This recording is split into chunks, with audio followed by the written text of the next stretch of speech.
Now then, it's Burnsy. Welcome to our latest of our regular Curiosity podcasts, the CuriosityCast.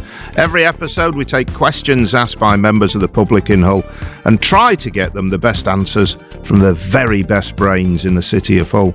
Not all questions are about Hull. They can be about whatever you want to discover. This episode we're talking about one of my favourite things on earth. It's my favourite day of the year. It's the Humber Street Sesh. It's one day every year when the very best musical talent in Hull and beyond gets let loose all over the fruit market and pier and marina area of the city, and it's the most fantastic explosion of sound and dancing and beer and excitement and street food and stuff like that. I don't know why I love it. I just don't know why I love it. Just the most fabulous day, and I'm delighted to say that we've been joined on the Curiosity Cast by one of the main people behind Sesh, Mak Page, known to all and sundry as Mac. Nice to see you, Mac. How are you? Morning. How are you, Burnsy? I'm good. It's really good of you to come on the Curiosity Cast. We've got some questions for you, so we'll get straight into it, and then we'll have a chat about other stuff as well. Guy in HU7, Bransholme area of the city, we'll do the history lesson. How did Sesh start? How did Sesh start? Well, it started in 2002. It was camped at Linnet and Lark pub on Prinny Ave. It was back in the days when Prince's Ave only had like the one pub. I don't know if you remember going back. You know, I think there was a caveat went there courtesy of Zachariah Pearson. Oh no, I'm going to stop you there. All right, you know more than I. It's an upcoming urban mythbuster one from Curiosity, yes. Is it? Oh. It's not true. I won't reveal whether it's true or not. Don't give it away.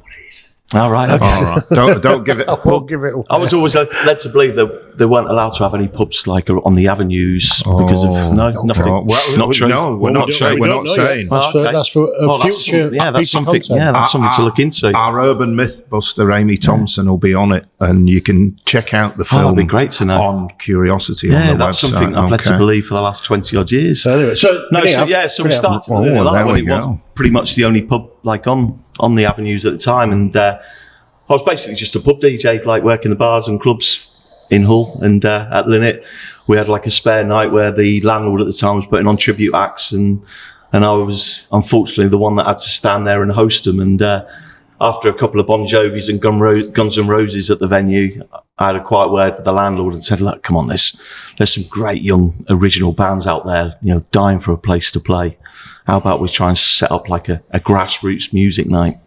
I know we've got like the legendary Adelphi up the road, but it was at a time when Adelphi, like through Jacko, the legendary Jacko, was sort of handpicking some weird and wonderful acts at the venue. And there was a lot of like local bands that weren't getting so much of a look in at Adelphi at that particular time. Mm-hmm. So, I just said to the landlord, like, could we try and start a grassroots night up? And we got a few bands in. And at the beginning, 2002, there was literally just a handful, say 6 or 12 bands. And we put them on a rotation each and every month in a different lineup each week or whatever. And it just built from there, and a little community sort of grew from that particular night. And 23 years on, we've gone through 3,000 acts now. You know, of all different styles, a lot from the region, a lot from further afield as well. And it's laid some foundations, I think, in the city. Yeah, and you can find it now in the Polar Bear. You can, yeah. We moved on we moved to the Linnet Lark in 2014. So the landlord left, and the brewery wanted to keep the Sesh there. But speaking to the new landlords, they were talking about Beyonce tribute acts and stuff like that. And I don't think they really got the gist of what we were trying to do of laying this foundation of a grassroots platform. And Polar Bear got in touch, and it was at a time when Dave Mays, who's my partner at Humber Street Sesh, he said, "Look, I've got a venue down the road. We've got a great team down there. They're all up for promoting live music. Why don't you jump ship and come to us?" And that's exactly what I did, and I've been there 11 years now. So following on the logical sort of progression from Guy's question, when did the Humber Street Sesh come about? Where was the conversation had? It's hell of a leap, isn't it? From one night in Polar Bear to all over the time. So after 10 years of doing that weekly sesh, we'd gone from like, a small collection of like local bands that were all mates really. Like for me, it was the golden age of sesh because it was all my mates in bands and that, and I was hanging out with them and enjoying the fruits of their labour as such. much. And it was a great period. But over the course of the 10 years, we've gone through hundreds of bands, and we realised we could do something on a bigger scale. And I wanted to celebrate the 10th anniversary. And I remember looking at Piper and looking at Welly and thinking, could we put half a dozen bands in a club and do an all-dayer? And then I just thought, it's been done. It's been done 1,000 times that, just an all-dayer in a venue. Can't we do something a little bit more exciting? And I knew that Humber Street was in a state of, it was a building site, really. Yeah, it was. I mean, there was a lot of like unused warehouses, unsafe warehouses at times as well. But there was a few sort of artisan businesses down there, such as Fruit, Thief and Harry's. Got a pop-up cafe down there. There was the Kingston Art Gallery, which was a great arts collective that I sorely missed down on the street. But things were starting to happen down there. And I went down and saw Dave Mays and I said, look, I've got this idea for a little street festival. Could we utilise Fruit and put 2 stages in Fruit for some bands and maybe use this warehouse up the road? And can we use this alleyway for a silent disco? How about if we did a Beat the Keeper in this warehouse? And we sort of commandeered the whole street itself and expected maybe 1,000 people might come and watch a few local bands. And we were pleasantly surprised when 10,000 turned up. And and then the foundations were laid, and it's carried on ever since. Did you get into trouble for too many people turning up that first year? Did we get into trouble? Well, I don't know me. Can't say that online. I'll take that as a yes. Yeah, we didn't get in trouble as such, but at the time we didn't know what we were doing. To be fair, like we had no event management plan, we had no risk assessments in place, we had no road closures in place. Rock and roll. Proper rock and roll. And like Dave, obviously at the time had Welly Club, so he brought down 4 doormen from Welly. We had two doormen at one end of Humber Street, 2 doormen at the other end of Humber Street. Toilet wise, the provision, we only had, I think, 4 outside toilets. And if you think 10,000 people on that street, it lacked facilities, to say the least. And one of the big mistakes that first year is that we'd put a market down the middle of the street, and the first market store was a head shop that was openly selling spice. Oh, blimey. So we had a few incidents that first year trying to control, some of the public and that. And the silent disco, for instance, we had a national firm that had put on silent discos at Leeds Festival, Glastonbury, etc., for thousands of people. And they came to all and they provided us with 200 earpieces or headphones for the silent disco. And at all the major festivals, they've never lost 1 pair of headphones. And at Humber Street Sesh, with just 200 headphones, they lost 25 that first year. Welcome to Hull. People walking home with these headphones that they can't use anywhere else apart from at the silent disco. So, we didn't get so much in trouble with the authorities, more in trouble with the public. We knew that we had to up our game if we were going to do it again, and then there was that excitement to do it, and we did. So, did you feel do you feel a social responsibility now? So, what a strange question, but the pressure of we do the sesh and we've got to put it on. Yeah, hugely. It's a thing. Yeah, it's a pressure. It's without bigging it up too much, it is a 24/7, 365 pressure. Like, knowing that we've got to stage this festival each and every year down the marina, the public expects it. The artists that we work with and provide opportunities for throughout the year, they expect it as well. There's a lot of pressure. The biggest pressure is the finance. It's to find the finance to be able to do it. But there's so many other pressures, like dealing with the residents that live within. You put a festival in people's back gardens. There's pressure with the authorities, of course, trying to make sure everyone's safe. And that's the thing, is people love the Sesh that much that I've never seen a lick of trouble there. Nobody's ever fell in the dock. Nobody, I know, touch wood. We've been blessed. We have been blessed. Even this year, where we're now, January last year, when the rioting was happening in town, it was like a little haven. But it was a few hundred yards away from, Shoe Zone getting bombed and stuff. It was all peace, love and understanding. Yeah. I remember being at the main stage waiting for Bedroom to come on and headline, and I was watching Dead Letter, an incredible grassroots band from across the UK. And really proud to have them at the festival this last year. But I remember watching them and looking over at Prince's Quay, and there was flames coming up from the top of Prince's Quay, and we knew something was happening in the city centre. We'd been on the radio all day. The police were saying, look, we're going to have to shut the festival down at 10 o'clock because all the transport links have been closed, and we've got a responsibility to make sure everyone can get home safely from the event. So all our earpieces were going off saying, right, in the next half hour, you're going to have to let the stage managers know. They're going to have to get on stage, make an announcement, and ask people to leave safely. I think East Yorkshire Buses changed their bus stop, whatever. They brought the bus stop down to like the fruit area so people get on buses away from the city centre itself. But it was still the safest part of town that day. Yeah, even though, you know, the dangers are always it was a troubling away. day in my earpiece and for the team itself, but the actual festival was one of the smoothest that we've run. You know, it was our 12th festival in total, and I think we've learnt a little bit along the way. And the team that's all grown organically from the city, it's all people that, you know, used to attend the Sesh in their late teens or whatever. They're all part of what we do now, as part of the production team and everything. And there's members from bands from years gone by that are now part of the production team, and we always use local contractors as well. So it's a real family vibe within the team.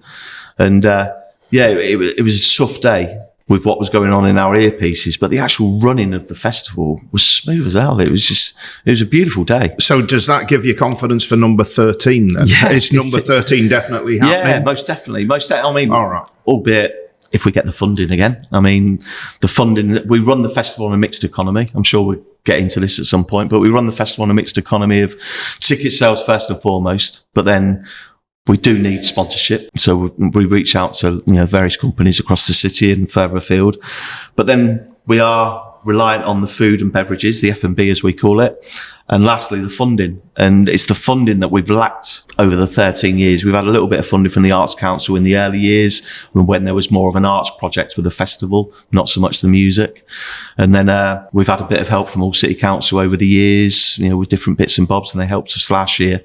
Because the big thing last year is we lost the university. Mm-hmm. And the University of Hull was our main sponsor for the first 10 years. And losing them last year was a massive hit. So the council helped us out last year and sort of sustained what we were doing. It's whether we can sustain it moving forward. But, you know, with the cultural agenda of becoming a UNESCO City of Music, I think it's in everyone's interest for that festival to, you know, maintain itself. Because it's the flagship, isn't it? It's one of the flagships, I'd say. I think it's the flagship musical event in the city, isn't it? I'd love to say that. It's a cultural gem, we a have a lot of cultural arts jewel. events, but it's the only real music event, isn't it? And it's one that, you know, it's one that people pay for as well, which is a novelty in Hull, to be fair. Like, I've been in the city 33 years this year, and my history of the city is knowing that most events have been free over the years, whether they've been in Pearson Park, East Park, or in Queen's Gardens. They've always been free events. So for Sesh to put a charge on, and with it being a low-income city, we knew that we had to put in a very small charge. So we started at £3, which was a mistake, really. We should have gone in at £20 right from the word go. And then we could have got it up to like £50, £60 now, which we think that festival's worth. If you put that festival on in any other city across the country, that would be a £50, £60 ticket fee. But because we're Hull, and because we're a low-income city and we want to make it accessible to all, we have to make it as cheap as possible. So we started off at £3, then it went to 5 and 8 and 10 and 15 and 13 years on now. We did a £10 super early bird back in November last year. Then it went to £15 and now it's at £20 advance price. And then on the gate, it will be £30. So people have got no excuses. No excuses. I mean, you can get a ticket at £10 in November, you know, to go and watch 100 plus bands and acts. You know, it's cheap as chips. That's really the difficult thing, trying to watch them all, to try to choose your favourites and get to all the stages. That's festivals. Yeah, it is. On that, question from Steve in HU10 in the West Hull Villages. How do you decide who plays and on what stage and when? And who decides? Is it just you? Have you got all that power? No. It's not power, that is a curse. It is a curse. It really is a curse. So first and foremost, we try and get bands and acts to engage with us at the weekly sesh that we do each and every Tuesday and have done for, as I said, 23 years. We get those bands to us and then we see them up live. And the bands that we can't get to us, we ask them to send in live videos, because live videos will give us a real idea of what they're going to sound like live, if we were to book them for the festival. But when it comes to the actual programming, we have a team. I work with Dan Mower, formerly of Lebet Blooms, now of Low Humber, and a big part of the sesh. He helps us with the programming of the weekly night, as well as Trinity and all the other things we do. But I work with Dan on the programming alongside Joe Hubbard, who works at Future Sound in Leeds. So them two have got their, fingers on the ball as such, that they know what's going on the grassroots music scene. So they can suggest some high-grade quality grassroots bands from further afield, and we try and get them into the weekly session night. For local bands, we ask them to send in live videos or demos and that, and we try and give them gigs if we can, or we play them out and we listen to them. And then when we start putting names down on paper for the stages, we have to think of the diversity. There's so many different factors with the programming. It's like the styles of music that you want to be reflected on the stages. We've got to make sure, the genders are represented. Well, all societies represented. So we've got to make sure there's colour on the stages. We've got to make sure genders reflected. We've got to make sure the different genres are catered for. I've got to say, you don't have enough fat blokes. Make that some of us do feel severely underrepresented on them stages. Oh, we've had some big blokes on the stages before, I'm sure. I don't want to point anyone out. Trying to think. No, let's not mention it. Let's not go down. Let's not fat shame anyone. Yeah, but no, like an underrepresented, I can't even say it, minority. But there is Mr. a lot of Dave Lee. There is a lot of factors when it comes down to programming. We've got to reflect society. We want to reflect what's really sort of hot on the local music scene for that particular year. We want to give a nod to some old legends that have been on the scene over the years, if we can. Well, you've got a chance there. And we also want to bring in some of the most exciting bands from across the UK that are sort of bubbling under, because that helps it doesn't help just the festival sort of grow our stature, but also they end up being inspirational peers. It gives a chance for our bands and acts to then network and talk to other bands and find out how they're going about things, how they're getting, gigs in venues or gigs at festivals, etc. And If by the way, if you're listening to the Curiosity Cast and you've got a spare bit of cash down the back of the corporate sofa, do get in touch, and you could sponsor the Fat Bloke stage. No problem at all. I'll introduce it, and Dave will do his stuff. Another way of making money would be deck chair hire. I always struggle somewhere to sit. Somewhere to sit would be lovely. We've tried to increase the seating down there. We're doing some more as well this year. Better than last year. We're going to increase it even more so for 2025, because there wasn't enough seating around the main stage this year. Right, okay. And also around the youth stage. We made the mistake of putting some funfair next to the youth stage, and we shouldn't have done that last year. I'd pay £5 to borrow a deck chair for the day. No problem. One deck chair sold. You need a fingernail, obviously. But what stage would you sit in front of? I'd move around. You take it with you. Yeah, maybe one of them directors' chairs. Have you got a favourite stage at the festival? I like the main stage. I like nipping into social now and again. Yeah, the BBC introduces stage. The Deadbod stage, because there's chairs and tables there, is always good. The youth stage always surprises me. And it's easy to get served there. Yeah. It's as simple as outside that. the Minerva. A lot of the time is where can you get served? Yeah, true. But priorities, David. Priorities. Mac from the Sesh and the Humber Street Sesh, or just the Sesh, is with us today as our guest. I love this question coming in from Miles in HU6 on Orchard Park. I think he's just won a speedboat on Bullseye, because he asks, could I avoid buying a ticket for Sesh by arriving by boat? You don't even have to answer that, Mark. But potentially, it's a great question. Potentially, if you're moored in the marina, you've got a free festival. Good luck to you. Could you not just come up and like a little rib and come up onto Oswash? You potentially could. I'm sure you could. Sally in HU12 in the Headon to the east of the city. Why is Sesh only one day? You did have a dabble at more than one day. Memory seems to serve. We have tried a Friday and a Saturday. We did that in 2018, 2019. It's basically because of space, really. Like, you've got to remember, we're putting a festival on, as I've mentioned before, in residents' back gardens. So we've got to be, careful that we don't upset them too much.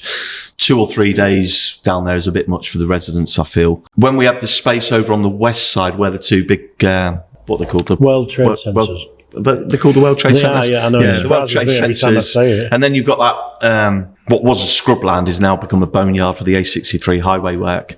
But when we had that space, we were able to move it over from the east to the west, and we could, 32,000 was our cap. And we could put a big top into the scrubland, which give it, a big top and some funfair. It gave it that festival edge. It made it feel like a fully accomplished festival then. And I thought we were going great guns then in 2018, 2019. And obviously we'll probably get onto COVID at some point. But when we were on that trajectory, I thought we were in the right place, and there was a good chance that we could have done a 2-day festival for years to come. But then COVID happened, and we lost that scrubland.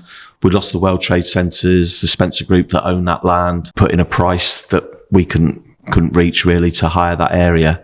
So we had to wait to go back onto the other side post-COVID. We had to go at Queen's Gardens. And that's still very much on the table. Queen's Gardens is obviously being regenerated at the moment. That comes back into play in 2026. That's going to be a great event space, possibly for 10, 20,000 people. So there's no reason in years to come where we can't join the marina to Queen's Gardens. So it's fluid. You keep changing all the time. I think the ambition's there for us to create something really special in the city in years to come, but that will all come down to space available and what funding's available and how we're backed, publicly. It's a bit of a cheek, really, some of the residents to complain because they weren't there when you started doing it. Because most people's moved into the fruit market. So, some of them were there, and fair enough, they can complain their heads off. I mean, that but some of them, it's like you bought, you knew what was happening. Well, that was an issue when we came back after COVID and following the inner city sesh that we did in Queen's Gardens as a one-off at the time. We went back down to the marina. We took on the lease of Social, which was formerly Fruit on Humber Street. So, we had a place down there throughout the year as well. And we looked at the site and we wanted to close off Humber Street, but because of the increase in residents, the increase in businesses, it's just not viable to close off that street. If people are going down the street to get an haircut, they don't want to be paying like £20 to watch some bands, then go and get an haircut, or you can't charge people to go to an estate agent's, to look at houses or whatever. So we knew that we couldn't close off the street. So we looked at the areas that were available to us and we made the decision. To be honest, at first, it was more Maisie that was driving it to say come on, we can do this again. We've done it in the past. Let's do it again. I was a bit more, but we've gone from 32,000. We're doing it on a Friday and a Saturday over two sides of the marina. And now you're asking me to do a festival for like 18,000 on two streets. And it just didn't have the same sort of buzz for me. But we did it. We did it in 2022 and it went off okay. And we did it in 23 and it went off better. And then of course we did it this year and it was a really smooth ride. And we feel that we've got the optimum space down there now that we can use, and we know how to manage it well. The team know how to work it. We have a good relationship with the businesses and some of the residents down there, and obviously the council help us as well. And but the ambition is there for it to grow. Yeah. And the punters know how it works, don't they? I feel they do. Yeah, it was really it's been enjoyable every year for me, but it was very smooth. I enjoyed it last year. So grateful it happens. Yes, that whatever it takes to get it to happen is all right by everybody. Yeah, if you said you had to do it on a flotilla in the middle of the river, we'd all go buy some water wings because we'd want to be there. It's always been an ambition to put a pontoon in the marina and have a stage in the marina. Like this morning back in the sort of 80s and 90s. That'd be great. Yeah, I'd love that. Not that I'd invite Fred the weatherman to host it or anything. Probably not. I'll get you, Burnsy, to do that. Probably not. But I'd love to have a pontoon in the marina, have a stage there. That'd be fantastic. Right. I think you're being over ambitious there, Matt. Didn't the Maritime Museum used to have gigs on some of the barges that were moored up, I think? I remember going on to one gig with a little foot. I think there's a conversation to be had with the guys at the Spurn Lightship. I think there's a conversation to be had there. You could do some nice folky acoustic, acoustic. Well, there's also them steps are the kind of that's an arena, isn't it? In a way, you get someone like Jodie McKenna up there, and it'd be fantastic. What a talent that lad is! What a talent that lad is! Just mentioning customer feedback, I can't remember whether it was a session or it might have been a Freedom Festival. One of my strangest and favourite memories is the Quicksilver Kings were playing on a stage behind it was Fruit at the time, and a bloke came out the flats with a pan of soup and threw it at the band. So it came from the flats across the road and chucked it. A bit steel, I don't know. It just maybe they hadn't played Life is a Minestrone. They hadn't done a cover version by 10cc and lobbed it at the band. Keith Agger had to dive out the way. That was customer feedback. I don't know. He was just upset that somebody that was spoiling his day. Whatever. It was weird. Anyway, we shall move on. You touched on the rioting earlier. Does that rioting last year impact in any way to this year's sesh at all? Bob in Ep.16 Cottingham wants to know that. Not really. No. Yeah. I think we handled it really well last year. Like we had close contact with the authorities right throughout the day. They kept us informed. Helen Thackeray, who was working in control for the council, was fantastic. She kept us abreast of everything that was going on. It was chaos in our earpieces, as mentioned before, where we didn't know whether we were going to have to stop the festival, but we have emergency stops in place for the stages. All the stage managers are fully aware of what to do if we have to do an evacuation. We have a great security team now through Prestige Security. So you'll be fine. Yeah, I think we'll be fine. The Sesh will happen. Yeah. The rioting is not hopefully going to become an annual event. I don't think that's going to be replicated. Yeah. They'll never get the sponsorship. Brilliant. Let's not worry about it. Yeah. We'll move on. So where are you going? What do you need from the public of Hull and the businesses of Hull to give you less anxious? The biggest things with the festival is people to buy tickets. Yeah. Because we do have a lot of sleepless nights. So it's an accessible ticket, say at 10, 15, 20 pound or whatever. People leave at last minute, which is no good for us because we have to plan ahead and we have to book in some big stages, some big infrastructure, a lot of production, security, insurances, everything. There's a lot of costs involved. We're talking, figures here. So it's cash flow even? It's cash flow, yeah, definitely. People know they're going to come. You might as well buy the ticket early. And the thing with tickets, even though we don't get the ticket money until after the event, like all events, the ticket money goes straight to the ticket company, which I think is C Tickets. They hold it in an escrow account. And then after the festival, they will make a payment to us. So we don't see any of the ticket money until afterwards. So it's a strange request for me to be going, get your tickets early because we need that money now. It's not a case of needing that money now. We need to know that it's there. Yeah. If we get to like July and this is what happens every year, and this is the truth, boys, from putting the early bird tickets out, say November, December, the year before, from there to sort of January, February, we do about 2,000-3,000 tickets. That's our early birds. And then it goes dead for like 3-4 months where we might only sell 100 tickets up to July. And you get to July and we're 4 weeks away from the festival and we're going around telling the city and the world that 18,000 people or 32,000 people are coming to our festival. But we know 4 weeks before the festival, we've only done 3,000 tickets. Yeah. It's squeaky bum time like in HQ. Because we're not sure if everyone's jumping on board with this. But history tells us people leave it last minute buy a ticket in the last week. If people could help us by getting organised a bit earlier, they'll save themselves some money because it's £30 on the gate, £20 advance. If they got them back in November, it was only a tenner and £15. So if people buy them early, they can save themselves some money, but it also saves us the panic and the worry and the stress leading into the day, knowing that we've only done so many tickets, because in the final week every year we sell around about 7,000 to 10,000 in the final week. It's your beer money. Yeah. If you buy them early enough, you've already paid for your beer money, haven't you? People buy tickets, but obviously what you're alluding to is that we need support for the festival itself with regard to sponsorship. Important question. When is it this year? 2nd of August, Saturday, 2nd of August for 2025. And which band or artist is going to give us the biggest warm glow? I can't give you the names of any of the bands just yet because we haven't announced yet. We're looking to announce the headliners in February, and then in March we will have the full lineup, which is the earliest that we've announced the lineup for the festival. So we are working tirelessly at the moment, putting the names together, working closely with BBC Introducing for their stage as well, Wilberforce College, who do the youth stage, possibly East Riding College, who are involved with the rock stage as well. But we're putting the programme together. Don't want to make any announcements yet, but we have got a headliner that you will be very happy with personally, Burnsy. Blimey. On the Fat Bloke stage, perhaps. Joe Daltrey. They've confirmed as well, and you'll be ecstatic about these. All right, just a final question. We'll tight for time, if we've got time to get it in. Sammy in HU14, North Ferriby. Can I apply to play the Sesh? Most definitely, but it's too late for 2025. The applications finished at the end of December.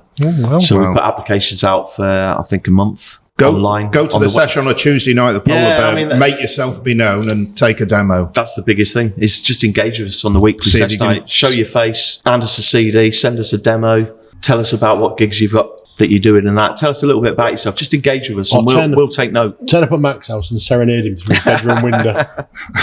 The wife would love that. All right. If Sammy, if you do that, more power to your elbow. That is it for this latest edition of the Curiosity Cast. Our thanks to Mak for joining us today from the Sesh. Remember, you can ask questions and seek answers on the Curiosity website, www.curiosityhull.co.uk. If there's anybody you want us to interview, do give us a shout.